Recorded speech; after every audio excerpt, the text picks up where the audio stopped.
হোসাইন বাবার পা ধরে কাঁদতেছে আর বলতেছে বাবাই ভালো, মা ভালো না।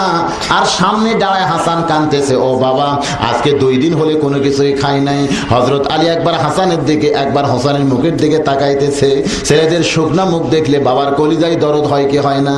জোরে বলেন, হয় কি হয় না? হযরত আলী একবার টোপলার দিকে তাকায়, টোপলার মধ্যেই খাবার আছে। 2টা ছেলে 2 দিন হলে না খাইয়া শুকনা মুখে যখন বারবার বাবার কাছে খাবার চায়, দুনিয়ার কোন বাবা গো পারবে যে টোপলাটা এভাবে আর হেফাজত করতে? বাজান হযরত আলী টোপলার দিকে সন্তানের মুখের দিকে যখন তাকায়, এমন সময় আল্লাহর কোরআন দাঁড়িয়ে বলতেছে, ইন্নামা আমওয়ালুকুম ওয়া আওলাদুকুম ফিতনা। আলী রে, সন্তানের মুখের দিকে তাকায়া দরজার ফকিরকে ভুলে যাস না। জোরে সরে বলেন সুবহানাল্লাহ। আলী রে, নিশ্চয় সম্পদ আর সন্তান হলো বিপদের কারণ। সন্তানের মুখের দিকে তাকায়া, শুকনা মুখের দিকে তাকায়া দরজার ফকিরকে ভুলে যাস না। হযরত আলীর কাছে সন্তান বড় না, হযরত আলীর কাছে যদি কোরআন বড় হয়, যে কোরআন বলতেছে ইন্নামা আমওয়ালুকুম ওয়া আওলাদুকুম ফিতনা। রে, সন্তান তোমার 2 দিন হলে না খেয়ে আছে, সন্তানের শুকনা মুখের দিকে তাকায়া দরজার ফকিরকে ভুলে যাইও না। এখন হযরত আলী দরজার ফকিরকে খাবার দিতে চায়, কিন্তু হোসাইন এত জোরে 2টা পা জাপটে ধরেছে, যাবার মতন কোনো ক্যাপাসিটিও নাই। সামনে হাসান দাঁড়ায় কাঁদতেছে। এখন হযরত আলী কি করে? আল্লাহর কোরআনকে সম্মান দিয়া জোর করে যখন দরজার ফকিরের দিকে যাবার চায়, কাকড়া বোঝেন, কাকড়া, কাকড়ার মতন হোসাইন যখন পা কামড়ে ধরেছে, যাওয়ার বুদ্ধি নাই। কিতাবের মধ্যে আছে হযরত আলী হ্যাঁচকা টান মারছে, কারণ সন্তানকে পায়ের বাঁধন খুলতে হবে। হ্যাঁচকা টান মাইরা মাটিতে যখন আছাড় মারার মতন করে রাখছে, সামনে ছিল হাসান, মারছে দৌড়, কারণ চিন্তা করতেছে হোসাইনকে আমার বাবা যে হারে আছাড় মারছে, আমার সামনে পেলে যদি চল মারে তাহলে তো আমি বাঁচবই না। হযরত আলী হাসান হোসাইনকে এরকম ঠেকনার মতো রাইকা যখন দরজার দিকে যায়, হাসান দৌড়ে এসে হোসাইনের মাথাটা উরুর উপরে নিয়ে কান্দে আর বলে, ও হোসাইন ভাই, তুই না কইলি বাবাই ভালো, মা ভালো না, কিন্তু বাবার হাতে খাবার টোপলা থাকার পরেও বাবা তোরে খাবার দিল না। এবার হোসাইন চিল্লায় বলতেছো, ও বাবা তুমি আমারে মারছো, বাবা তুমি আমারে ফেলে দিয়েছো, বাবা তুমি কি আমারে চিনো? জোরে বলেন সুবহানাল্লাহ। একটু খেয়াল করতে হবে ভাই, কারণ মুহররম মাস এখনো শেষ হয় নাই। কি কোন শেষ হইছে? এখনো শেষ হয় নাই। আজকের এই রাতটা গেলেই হয়তো আগামীকাল মুহররম রাতটা শেষ হয়ে যাবে। একটু খেয়াল করে শুনতে হবে। হোসাইন এভাবে আঙ্গুল তুলে বলতেছো, বাবা তুমি আমারে মারছো, বাবা তুমি আমারে ফেলে দিয়েছো, বাবা তুমি কি আমারে চিনো? হযরত আলীর 2টা হাত থরথর করে কাঁপতেছে, 2টা পা থরথর করে কাঁপতেছে। আমি এখন আপনাদের কাছে জানতে চাই, হযরত আলী হোসাইনকে চিনে কি চিনে না? জোরে কোন, চিনে কি চিনে না? এরপরেও যখন হোসাইন বলেছে, ও বাবা তুমি আমাকে মারছো, বাবা তুমি আমাকে ফেলে দিয়েছো, বাবা তুমি কি আমার চিনো? হযরত আলীর সামনে তখন অনেক ঘটনা চলে আসতেছে। একদিন আল্লাহ নবী সাহাবীদেরকে ডাক দিয়ে বললেন, এই সাহাবীরা, আজকে মসজিদ নববীর ভিতরে আমার জীবনে অবাক করা একটা ঘটনা ঘটে গেল। অবাক করা একটা ঘটনা ঘটে গেল। সাহাবীরা বললেন, হুজুর কি সে ঘটনা, আমরা শুনতে চাই। আল্লাহর নবী বললেন, তাহলে শোনো। আমি যখন মসজিদ নববীর মধ্যে বসা ছিলাম, এমন সময় দেখি ফেরেশতা জিবরাইল দাহিয়াতুল কালবি সাহাবীর চেহারায় আমার কাছে কোরআন নিয়ে আইছে। কোরআন নাযিল ইতিহাস পড়ে দেখেন, ফেরেশতা জিবরাইল মাঝে মধ্যেই দাহিয়াতুল কালবি সাহাবীর চেহারায় কিন্তু নবীর কাছে কোরআন নিয়ে আসতো। আল্লাহর নবী বলেন, কোরআন দেওয়া নেওয়া যখন শেষ হয়েছে, আল্লাহর হুকুমে জিবরাইল আসে, আর কার হুকুমে যায়? জোরে বলেন কার? আল্লাহর হুকুমে জিবরাইল আসে, কিন্তু আল্লাহর হুকুমে যায় না। লা ইলাহা ইল্লাল্লাহর হুকুমে জিবরাইল মুহাম্মদ রাসূলুল্লাহর কাছে আসে, আর মুহাম্মদ রাসূলুল্লাহর হুকুমে জিবরাইল লা ইলাহা ইল্লাল্লাহর কাছে যায়। হুকুম তাহলে কয়জনের লাগবে ভাই? জোরে বলেন কয়জনের? হয়তো ভাবতেছেন কেন, সবকিছুই তো আল্লাহর হুকুমে হয়। হ্যাঁ, সবকিছুই আল্লাহর হুকুমে হয়, কিন্তু আল্লাহ সবকিছু করে না। আমি ওখানে বলেছিলাম, একবার মুসা নবী আল্লাহর প্রেমের সাগরে ডুব দিয়ে পাগল হয়ে আল্লাহরে বলছিল, আল্লাহ তুমি যদি মুসা হও আর আমি যদি আল্লাহ হই, তুমি আমার কাছে কি চাইবা কও? আল্লাহ কয়, এ মুসা কি বলতেছিস, তুই কোনোদিন আল্লাহ হতে পারবি না। মুসা বলতেছে, আল্লাহ তুমি কোনোদিন মুসা হতে পারবা না। তার মানে কি বোঝা গেল? আল্লাহ সবকিছু পারলেও হয় না। তোর এখন ঠিক কি না? আল্লাহর হুকুমে জিবরাইল আসে আর নবীর হুকুমে জিবরাইল যায়। দাহিয়াতুল কালবি সাহাবীর চেহারায় জিবরাইল, আল্লাহর হুকুমে নবীর কাছে আইসা কোরআন দেওয়া শেষ হয়ে গেছে, এখন নবী আর জিবরাইলকে যাইতে কয় না। দাহিয়াতুল কালবি সাহাবীর চেহারায় নবীর ডান পাশে জিবরাইল বরকতের আশায় বসে গেছে। জোরে কর সুবহানাল্লাহ। কিসের আশায়? কিসের আশা? নবীর ডান পাশে বসা, বুঝতেছেন না?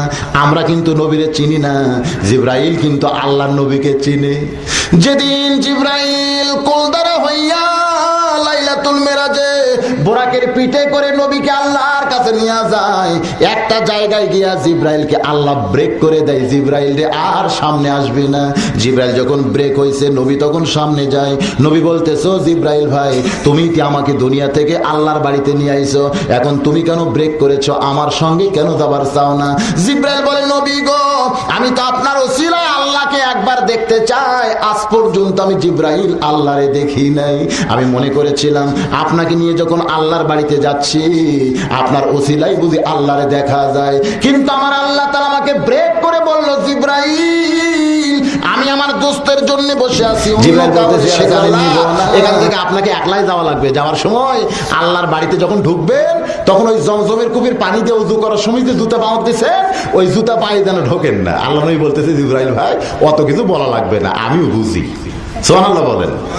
আল্লাহর নবী কি বোঝে না, কিন্তু জিবরাইল মনে করতেছে আমি নবীরে বুঝাই।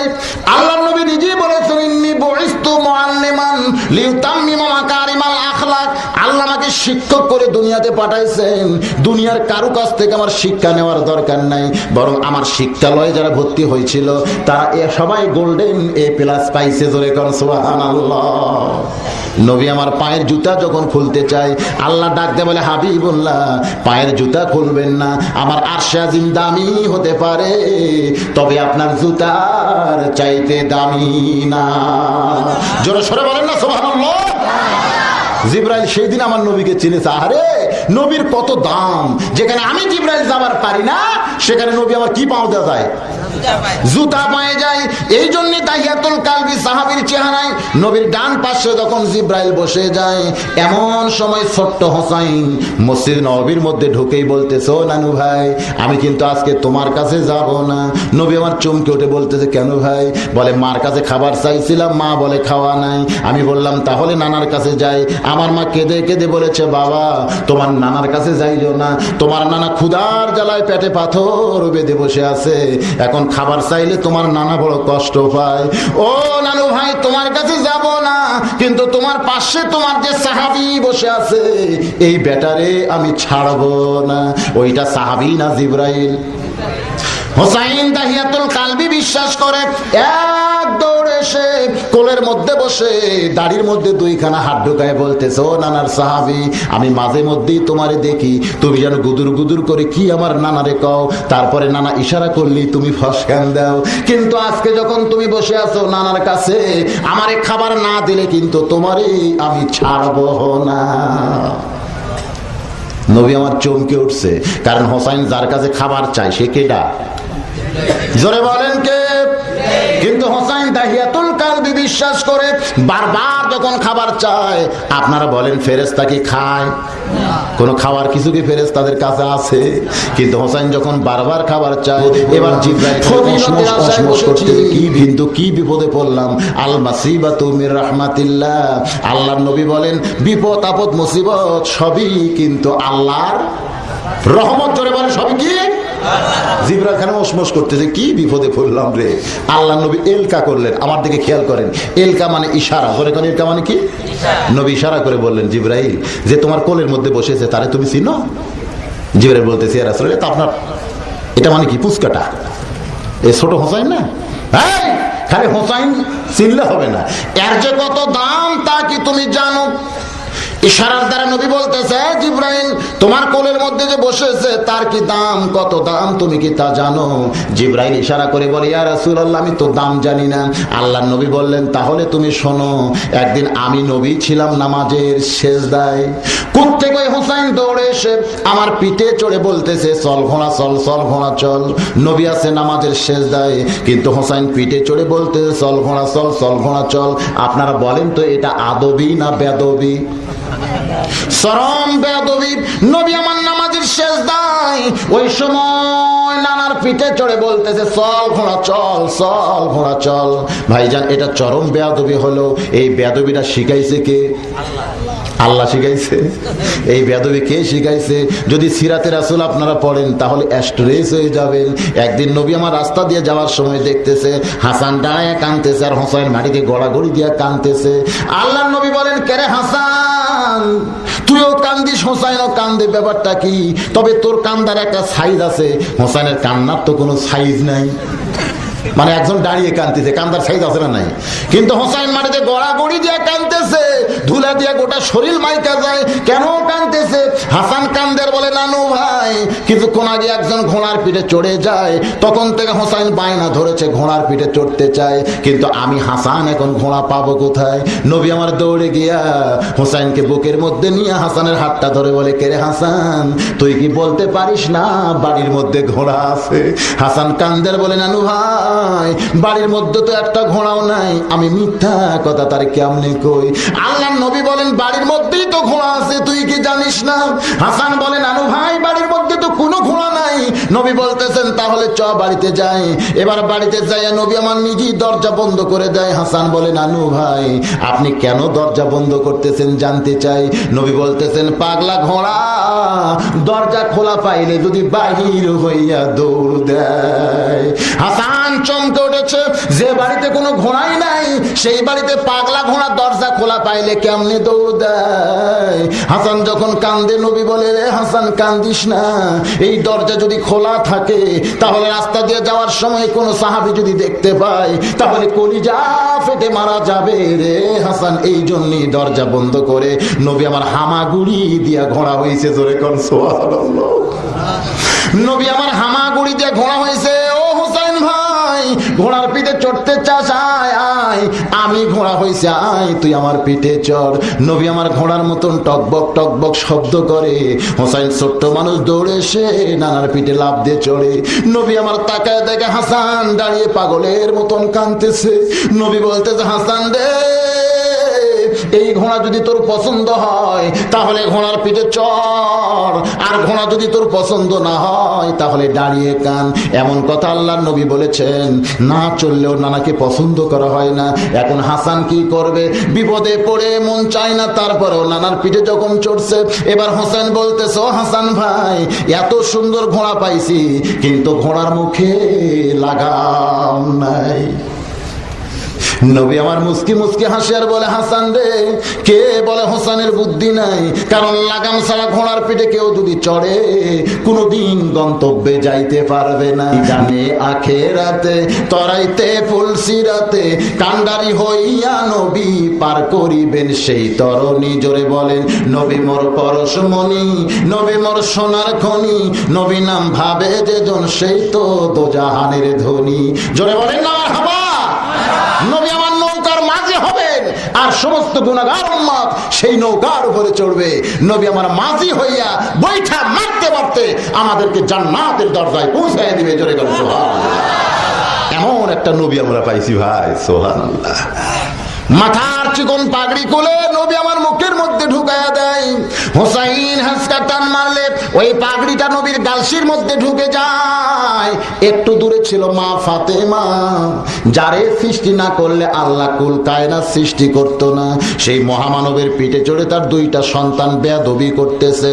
মা ফাতেমার কলিজা সহ্য পায় না, এক দৌড়ে আইসা এত জোরে হাসানকে ধাক্কা মারছে, এত জোরে হোসেনের গালে চড় মারছে। দুইটা ছেলে কানতে কানতে যখন দুই দিকে যায়, নবী আমার এতিমের মতন দাঁড়ায় বলতেছে, এই দুনিয়াতে আমার কেউ নাই রে, এই দুনিয়াতে আমার কেউ নাই। আমি একটু আনন্দ করি, এটা কারু কলিজা সহ্য পায় না। জন্মের আগে আমার বাবা মরছে রে, 6 বছর বয়স আমার মা মারা গেছে, এই দুনিয়াতে আমার আনন্দ কেউ চায় না রে। এমন করে নবী যখন কান্দে, ফাতেমা বলে, বাবা আপনি বহুদিন বলেছেন আমার মা আমিনা মরলে কি হবে, আমার মা ফাতেমা যখন জীবিত আছে আমার আর কোনো চিন্তা নাই, আমি সেই ফাতেমা আপনার সামনে এমন করে কেন কাঁদেন? নবী বলে, তুই যদি আমার মা হইতিস তাহলে আমার পাঁজর তুই ভাঙ্গে দিতিস না, তুই যদি আমার মা হইতিস মা তাহলে আমার গালে তুই চড় মারতি না। ফাতেমা কান্দে আর বলে, বাবা কখন আপনার পাঁজর ভাঙ্গে দিলাম, কখন আপনার গালে চড় মেরেছি? আল্লাহর নবী বলে, ফাতেমা রে, তুই যখন হাসানকে ধাক্কা মারছিস মা, ওই আল্লাহর শপথ করে বলতেছি ওই ধাক্কা আমার পাঁজরে লাগছে। তুই যখন হোসেনকে চড় মারছিস মা, তাকায় দেখ আমার গাল তুই লাল করেছিস। মা ফাতেমা তাকায় দেখে সত্যই তাই, নবীর গালটা লাল দেখতে পায়। ফাতেমা পায়ের মধ্যে পড়ে কান্দে আর বলে, বাবা হাসান হোসেনকে মারলে আপনি যদি কষ্ট পান, ওই আল্লাহর শপথ করে বলতেছি আর কোনদিন হাসান হোসেনকে মারবো না। নবী বলে, ফাতেমা রে, আমার ভিতরের কলিজা তুই কি দেখছিস মা? ফাতেমা কান্দে আর বলে, বাবা ভিতরের কলিজা কি কোনদিন দেখা যায়? আল্লাহর নবী বলে, ফাতেমা রে, আমার ভিতরের কলিজা যদি দেখতে চাস তাহলে হাসান আর হোসেনের দিকে দেখিস মা, এরাই দুই ভাই হলো আমার কলিজার টুকরা। জোরে সরে বলেন সুবহানাল্লাহ। নবী তো শিখাইছে, জোরে কোন ঠিক কিনা?